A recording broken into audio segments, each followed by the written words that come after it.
Hey guys, welcome to Great Learning. Working on projects and showcasing them on your resume is what differs a great profile from a good one.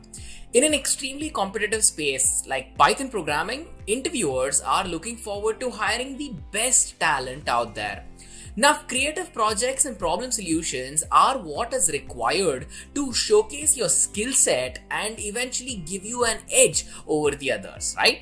Now, in this video, let us discuss some of the really interesting Python project ideas that you can look forward to when you're working on and of course when you're beginning to build your skill set arsenal and of course the most important document, which is your resume. With that, I know you guys are super excited to get started. Well, what are we waiting for? My name is Anirudh. Let's go.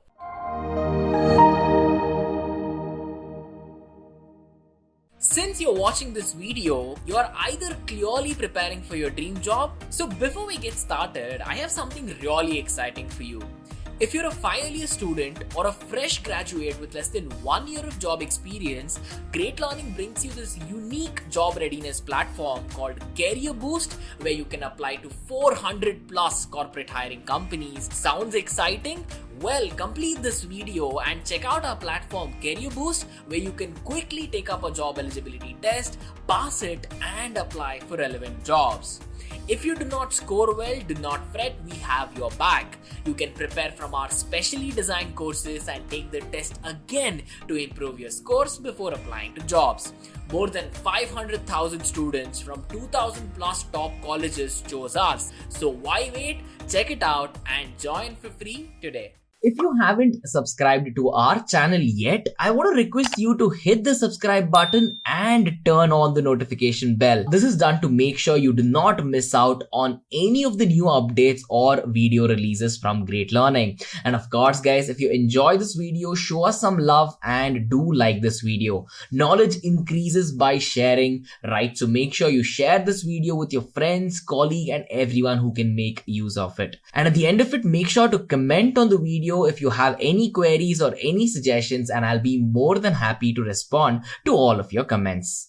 Alright guys, so the first thing you must ask yourself is, why are projects even so important for your resume? Right now, I'm sure if you're a person who's attended an interview or you've had experiences with mock interviews, or if you've actually attended a Python programming interview, people usually tend to take a look, especially interviewers and people who are screening your resume will tend to take a look at the project section. They're going to see what it is that you've worked on with respect to the Python programming language, or in fact, it's a common trend for any other programming job as well, right? So why are projects considered to be so important when maybe your resume is full of all the skills that you're really good at, right? Well, let me give you a small situation where you can understand why it is so important, right? Let's just say that there's a company hiring, maybe Google or Facebook or some company is hiring, right? Now they say, hey, we have 20 openings for the role, right? Maybe it's a Python developer role. They're ready to hire 20 people because they have a requirement for the same.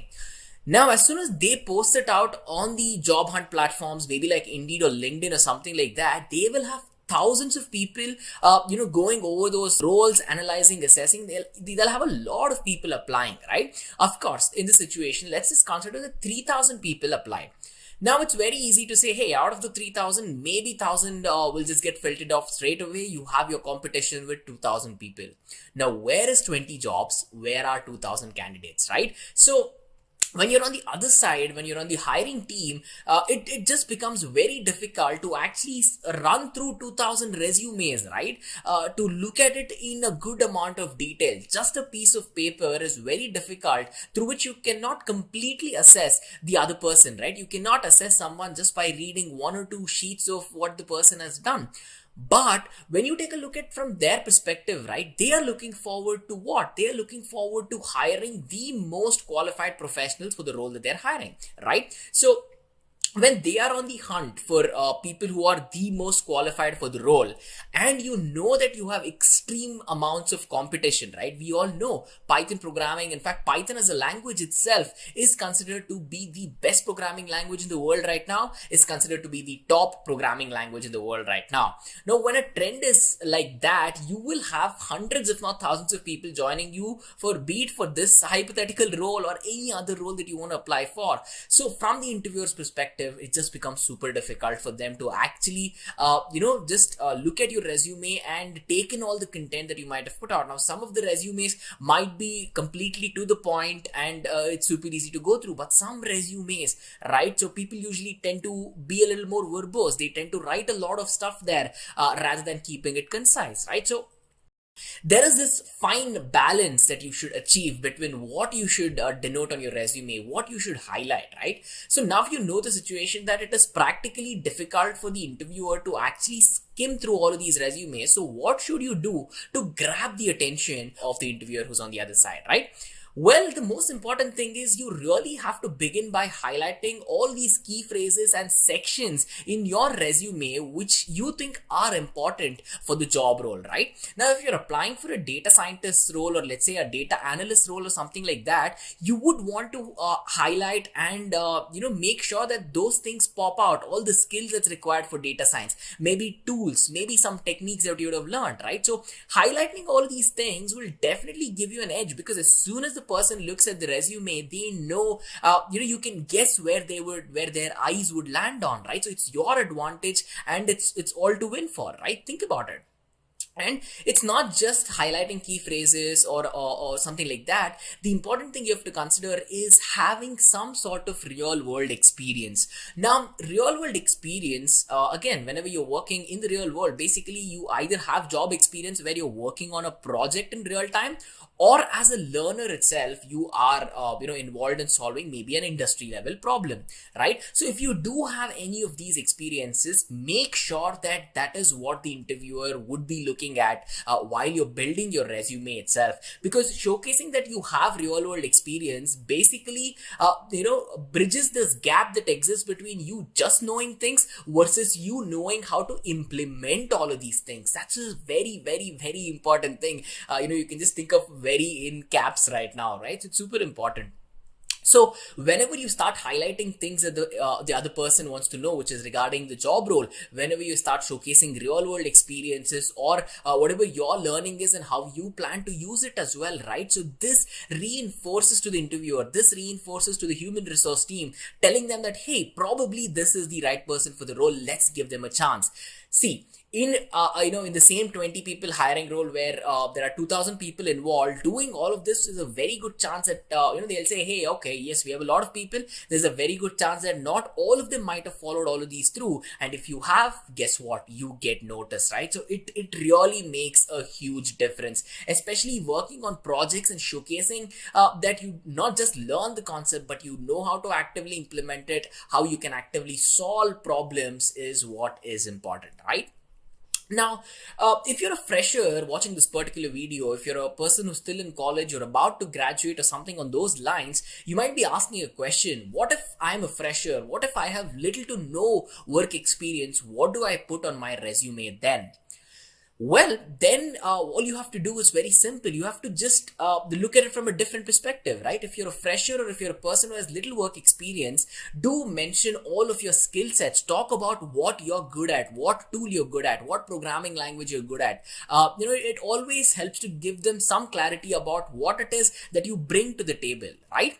Now, as a fresher, one important thing that you can portray on your resume is that you're a person who is highly motivated to work in the domain that you're applying for a job, right? Now, if you're a person who's working on a data science domain, if you're looking forward to having a career in the data science domain, but your resume is very web development oriented, even though you're very good at data science, you're portraying that in a different way, right?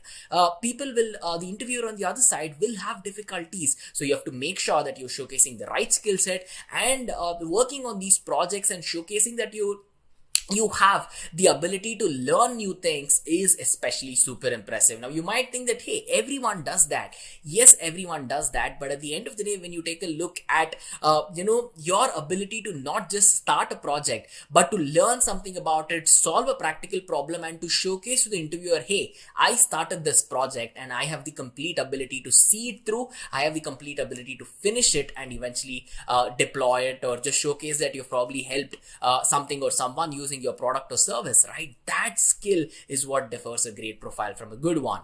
And whenever you're working on your projects, right, that is one single cheat code I want to say to showcase people that saying, hey, this person has a tact, this person has a skill to actually solve the problems at hand. Now, whenever companies are looking forward to hiring you, why do they think that they want to hire you, right? Because they have certain problems, because there are certain problem statements that clients bring in, other people bring in, that they want to solve.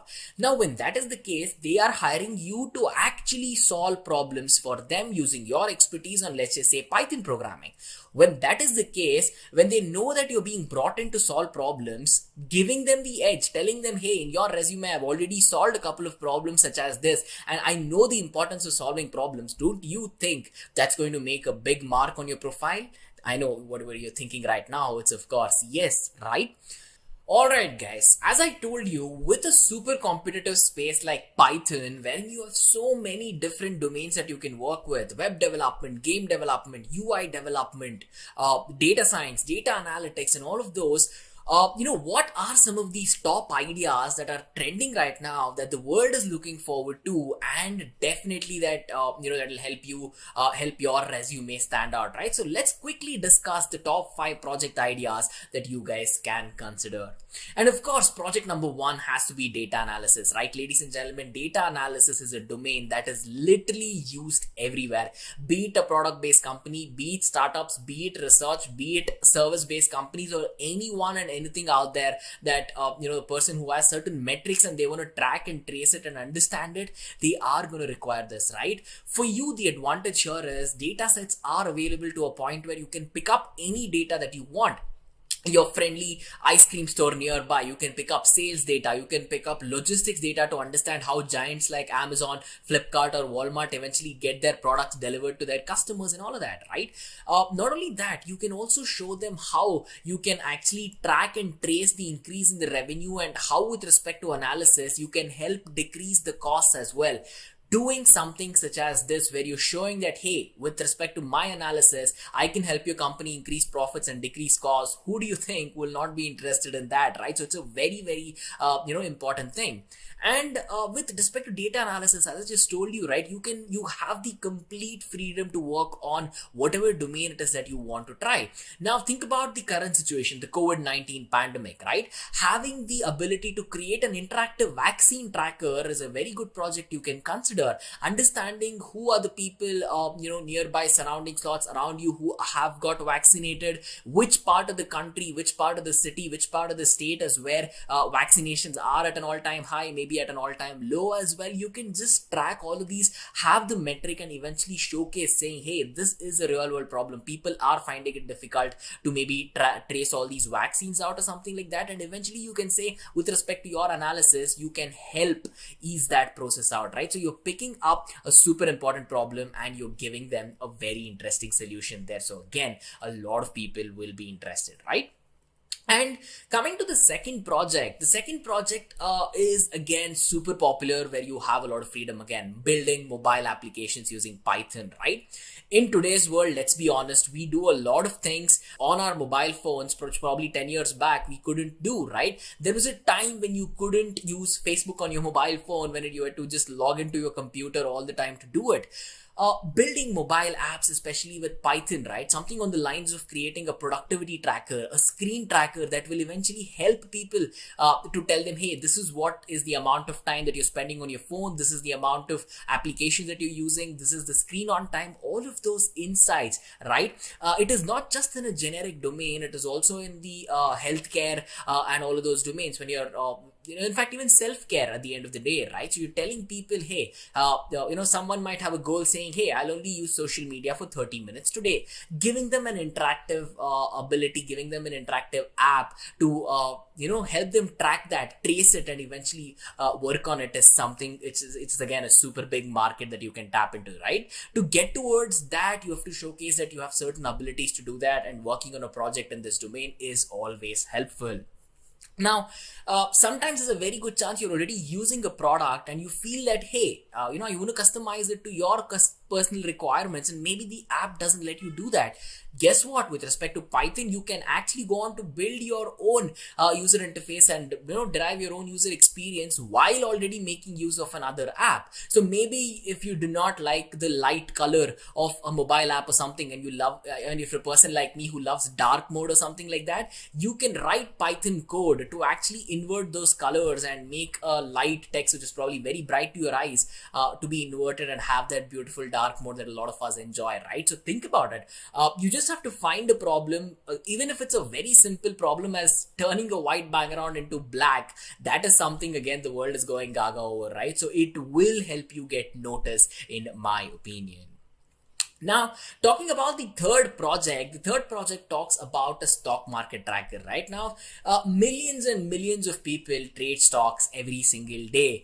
With respect to Python, with respect to data analysis, with respect to domains like machine learning, you can not only in a very good depth analyze what went wrong in the past, but you can also use that data, fetch it out, and eventually predict what the future value of the stock is as well, right? Now, when you are a person saying, hey, I'll predict what the stock is like, either you're guessing or you have certain data, you have concrete proof to say that it might happen there, right? Of course, it's a probability, but you are backing up your claim with respect to data. And especially in the stock market, if you can do something like this and eventually work on a project where you can compare the real world stock values to what it is that your algorithm told you it might be, and if you can tune it well enough to almost match, right? It's probably impossible to get it to be the exact match, but if you can even point the direction of where the market can go that day, that week, that month, or something like that, trust me, millions and millions of people are going to be interested in that. And as a person, you showcasing this on your resume is going to showcase your tact, your skills, and eventually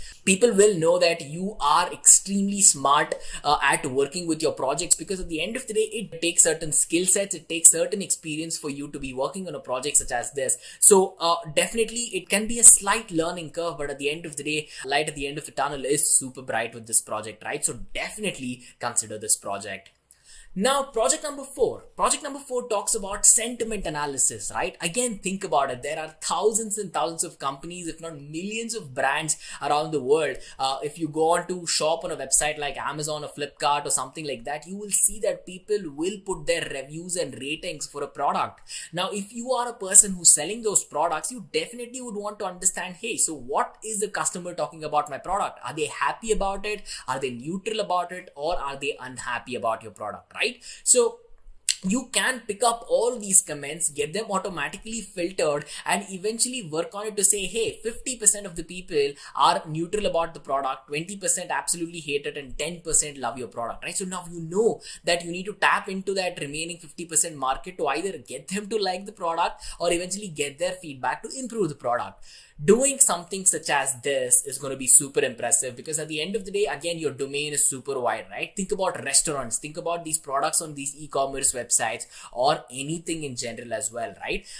As a manufacturer, as a person who's selling a product, they definitely want to understand the customer sentiment. They definitely want to understand how they can make their product better, and that only happens through feedback. And if you are right at that spot where you can track and trace these feedback and eventually give it back to the manufacturer to say, hey, this is what the people are talking about your product, this is how it can be improved, and this is how they think it will work out, maybe that will help skyrocket the sales of it and eventually drive a lot of revenue there, right? So it's not just that, even using sentiment analysis, you can just predict saying, hey, this product might not work really well because maybe it's not serving its complete purpose. Or if there is a product where the sentiment is absolutely positive, you can be assured that saying, hey, people are absolutely loving this, there's lots and lots of people buying it. So eventually you will understand that this product will work really well.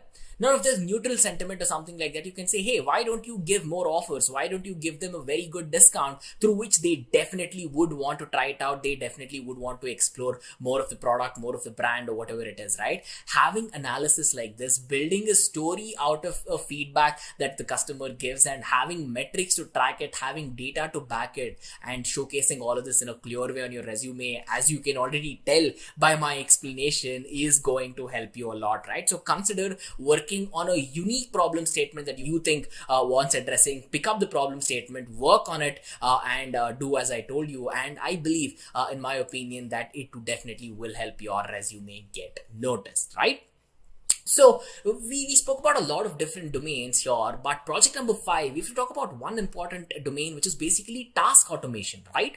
Now, Python is very popular because you can create multiple scripts using Python to get a lot of automation into your tasks, right? Something as simple as having an automatic birthday wisher tool. Now, some of you might see it in a different way. In my opinion, it's an amazing tool which will probably help you, maybe remind you, right? I mean, we have thousands of friends, I'm sure, and it becomes super difficult for us to actually trace and track these birthdays. So create an app which will probably remind you, saying, hey, it's this person's birthday, give them a wish or something like that. And you can even go one step ahead and actually send them a customized wish on their birthday, right? So that would be something super impressive.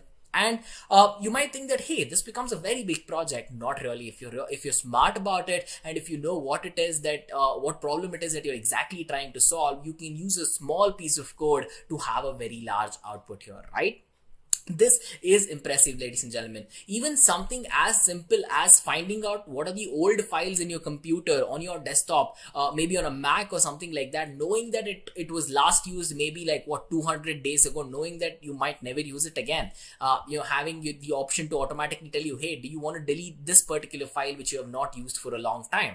Now, if you are observing, there are already tools which do this on a commercial scale, right? But showcasing that you have the skill set to implement this as a project, take it up as a challenge, and to actually solve the problem on your own, that again is super impressive, right? So guys, you have a lot of freedom with respect to working on Python projects because the number of domains that you can work on is absolutely fantastic. So guys, what did you think about these 5 projects that we discussed? Head to the comment section and let me know which domain you think is going to be the most impressive, which project is going to be the most impressive on your resume. And as always, if you guys have more ideas, head to the comment section and let me know. Let us take up the conversation there. Right guys, with that, thank you so much for watching. You've come to the end of this video. My name is Anirudh Rao. I'll see you on the next one. If you haven't subscribed to our channel yet, I want to request you to hit the subscribe button and turn on the notification bell. This is done to make sure you do not miss out on any of the new updates or video releases from Great Learning. And of course, guys, if you enjoy this video, show us some love and do like this video. Knowledge increases by sharing, right? So make sure you share this video with your friends, colleagues, and everyone who can make use of it. And at the end of it, make sure to comment on the video if you have any queries or any suggestions, and I'll be more than happy to respond to all of your comments.